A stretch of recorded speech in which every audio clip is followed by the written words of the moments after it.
Friends, welcome to Kolkata தமிழச்சி. இன்னைக்கு வீடியோவில் என்ன பார்க்க போகிறோன்னா, எப்போவுமே நான் ஜார்க்கண்டை சுற்றி காட்டி வீடியோ போடுவேன். இல்லைனா ஜார்க்கண்டில் ஏதாச்சும் ஷாப்பிங் பண்ணேன்னா அதை பற்றின வீடியோ போடுவேன். அப்படியும் இல்லைனா நாங்கள் ஜார்க்கண்ட் வெஸ்ட் பெங்கால் பார்டரில் இருக்கோம். ஸோ இங்கேருந்து வெஸ்ட் பெங்கால் போயிட்டு ஏதாச்சும் ஷாப்பிங் பண்ணி வீடியோஸ் போடுவேன். ரீசெண்டாக கொஞ்சம் நாளாக வீடியோஸ் வந்து என்னால் கண்டினியூஸாக எல்லா வீக்குமே என்னால் கொடுக்க முடியாமல் போயிடுச்சு. போன மந்தில் வந்து நான் ஒரு 2 வீடியோஸ் தான் கொடுத்துருக்கேன். 4 வீடியோஸ் கொடுக்க வேண்டிய இடத்துல 2 வீடியோஸ் தான் வந்திருந்தது. ரொம்ப வேலைகள் இருந்தது, பாப்பாவுக்கு எக்ஸாம் இருந்துச்சு. ஸோ எல்லாமே கொஞ்சம் பார்க்க வேண்டியதாக இருந்துச்சு. நெக்ஸ்ட்டு எல்லா வீடியோவுமே வந்து கரெக்டாக வரும். இன்னும் கூட ஒரு வீடியோ எடிட்டிங்கில் இருக்குது. ஆக்சுவலாக வந்து நிறைய பேர் சொல்லுவாங்க என்ன எடிட்டிங்கில் என்ன இருக்குது அப்படின்ட்டு. பட் நான் கொடுக்குற வீடியோஸ் எல்லாமே வந்து இன்றைக்கி பார்த்துட்டு அதோடு விட்டுட்டு போகிற மாதிரி இருக்காது. என்றைக்கு பார்த்தாலும் வந்து அதில் யூஸ்ஃபுல்லான கண்டென்ட் ஏதாச்சும் இருக்கணும் அப்படின்ட்டு நான் நினைப்பேன். ஏன்னா நம்ம வந்து அதர் ஸ்டேட்டில் இருக்கோம். அந்த ஸ்டேட்டை பற்றி ஏதாச்சும் விஷயம் தெரிஞ்சுக்கிற அளவுக்கு ஒரு வீடியோ இருக்கணும் அப்படின்னு தான் நான் வீடியோ பண்ணுவேன். ஸோ அதனால் அதை பற்றி நல்லா தெரிஞ்சுக்கிட்டு எல்லாருக்கிட்டையும் கேட்டு டீட்டெயில்ஸ் எல்லாம் நான் வந்து உங்களுக்கு வீடியோவில் ஆட் பண்ணுவேன். அது மாதிரி நான் போட்ட வீடியோக்கள் எல்லாமே எனக்கு வந்து இப்போ வரைக்கும் கை கொடுத்துட்ருக்கு. ஏன்னா வந்து சில பேர்லாம் வந்து டெய்லி விலாக் என்ன சமைச்சோம், துணி துவைச்சோம் அப்படின்லாம் கூட விலாக் போடுறவங்க நான் பார்த்துருக்கேன். பட் நான் அவங்கள குறை சொல்ல வரல. பட் எனக்கு அதில் அந்த மாதிரி வீடியோஸ் போடுறதுல விருப்பம் கிடையாது. எப்பவுமே ஒரு யூஸ்ஃபுல்லான வீடியோ, ஒரு இன்ஃபர்மேட்டிவான வீடியோ அந்த மாதிரி கொடுக்கணுன்னு தான் நான் ரொம்ப ஆசைப்படுவேன். அது என்னோடய ஸ்டைல். அது எங்கள் அம்மா எனக்கு கற்றுக் கொடுத்தது. என்னென்னா எல்லாரும் பண்ணுறாங்க. பட் ஆனால் நம்ம வந்து அதில் யூனிக்காக இருக்கணும், யூனிக்காக தெரியணும். ஸோ அதுக்கான வீடியோ தான் நான் பண்ணுறேன். நான் நிறைய பேர் பார்ப்பேன். இன்றைக்கி வந்து இந்த குழம்பு வச்சேன், பாப்பாவுக்கு இந்த சாப்பாடு கட்டினேன், டிஃபன் பாக்ஸில் போட்டு கொடுத்தேன், ஹஸ்பண்டுக்கு இதை செஞ்சேன், வீட்டை பெருக்கிக்கிட்டு இருக்கேன் அப்படின்லாம் கூட சொல்லி நான் பார்த்துருக்கேன். நிறைய வியூஸ் போகும். பட் ஆனால் நான் அந்த மாதிரி பண்ணக்கூடாது. அது நம்மளோட ஸ்டைல் கிடையாது. ஆக்சுவலாக வந்து இந்த யூடியூப் சேனல் ஸ்டார்ட் பண்ணதே வந்து நம்ம ஏதாச்சும் ஏர்ன் பண்ணணும், வீட்டில் சும்மாவே உட்காந்துட்டு இருக்கக்கூடாது, ஆனால் பசங்களையும் பார்த்துக்கணும் அப்படின்னு யோசிக்கும் போது இந்த யூடியூப் வந்து ஒரு நல்ல ஏர்ன் பண்ணுற பிளாட்ஃபார்மாக எனக்கு தெரிஞ்சிச்சு. நான் நல்லாவும் ஏர்ன் பண்ணிகிட்ருக்கேன். அது வந்து நான் மறைக்கிறதுக்கு ஒன்றும் கிடையாது. சில பேரை வந்து அட்ரஸ் பண்ணணுன்னு நினைக்கிறேன். எனக்கு தெரிஞ்சு டாக்ஸிக் லென்ஸி நான் வந்து ஒரு 1000 சப்ஸ்கிரைபர் வச்சுட்ருக்கும் போதுலேருந்து அவங்க வந்து எனக்கு வந்து கமெண்ட் பண்ணி என்னை வந்து என்கரேஜ் பண்ணிகிட்ருக்காங்க. அடுத்ததாக வந்து ரேணு சிஸ்டர், அவங்க ரீசெண்டாக ஒரு 6 மந்த் பிஃபோர் தான் அவங்க வந்து கமெண்ட் பண்ண ஸ்டார்ட் பண்ணாங்கன்னு நினைக்கிறேன். சிஸ்டர் கரெக்டாக சொல்லுங்கள், 6 மந்த் பிஃபோராக என்னென்னு. அவங்களுமே வந்து என்னோடய எல்லா வீடியோவும் பார்ப்பாங்க, பார்த்துட்டு கமெண்ட் பண்ணுவாங்க. Thank you sister.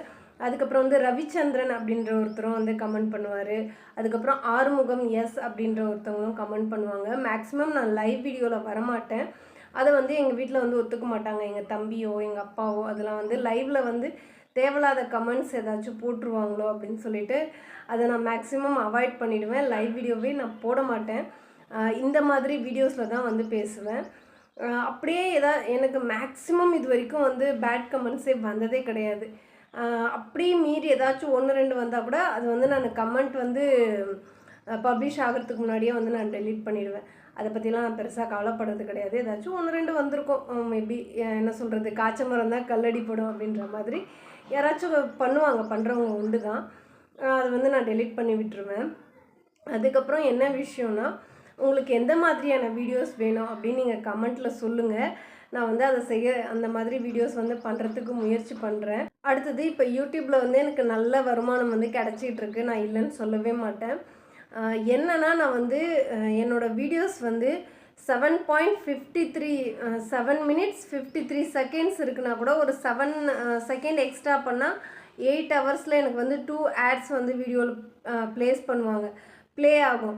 அதனால எனக்கு நல்ல வருமானம் கிடைக்கும். ஆனால் ஒரு நாள் கூட 8 நிமிஷம் வீடியோவாக இழுக்கலான்றதுக்காக நான் ஒரு நாள் கூட இழுத்தது கிடையாது. என்னோடய வீடியோவுக்கு வந்து நான் நியாயம் பண்ணியிருக்கேன். ஸோ அந்த மாதிரி வந்து யாருக்கெல்லாம் என்னோடய வீடியோ பிடிக்கும் அப்படின்னும் கமெண்ட்டில் சொல்லுங்கள். இதெல்லாம் கொஞ்சம் தெரிஞ்சுக்கலாம். நான் வந்து யூடியூப் வந்து ஒரு 4 இயர்ஸ் ஸ்டார்ட் பண்ணி 4 இயர்ஸ் கிட்டத்தில் ஆகுது.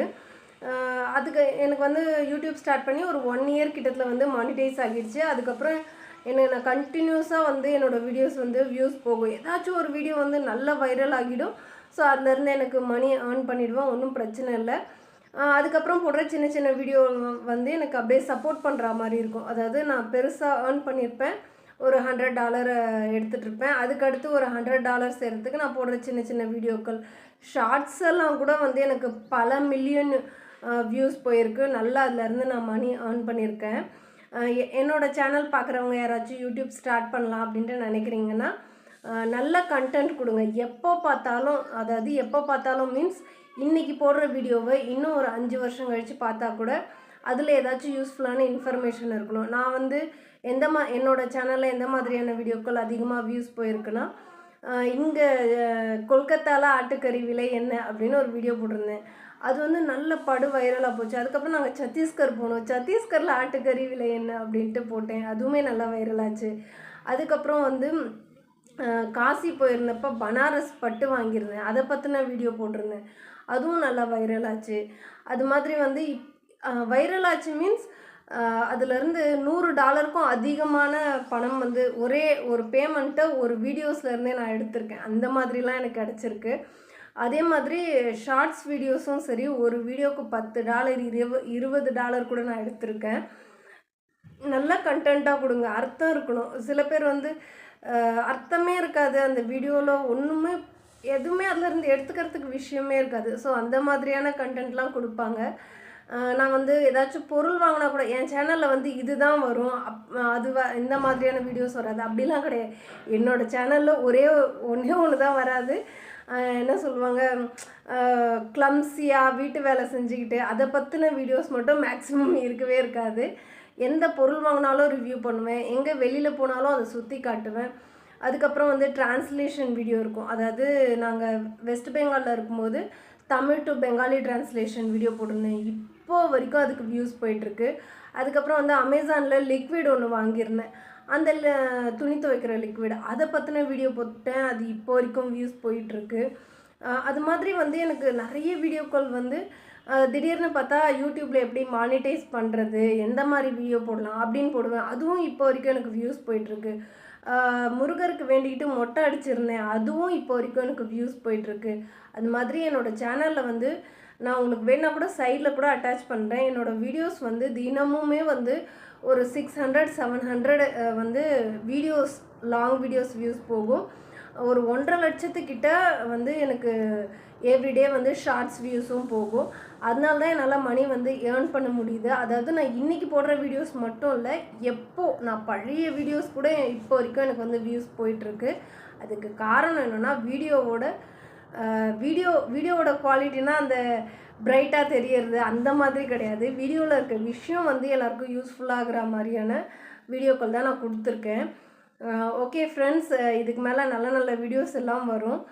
வெயிட் பண்ணி பாருங்கள். பாப்பாவுக்கு பர்த்டேலாம் வருது. ஸோ அதை பற்றின வீடியோஸ், அதை பற்றின ஷாப்பிங் வீடியோஸ் எல்லாமே வரும்.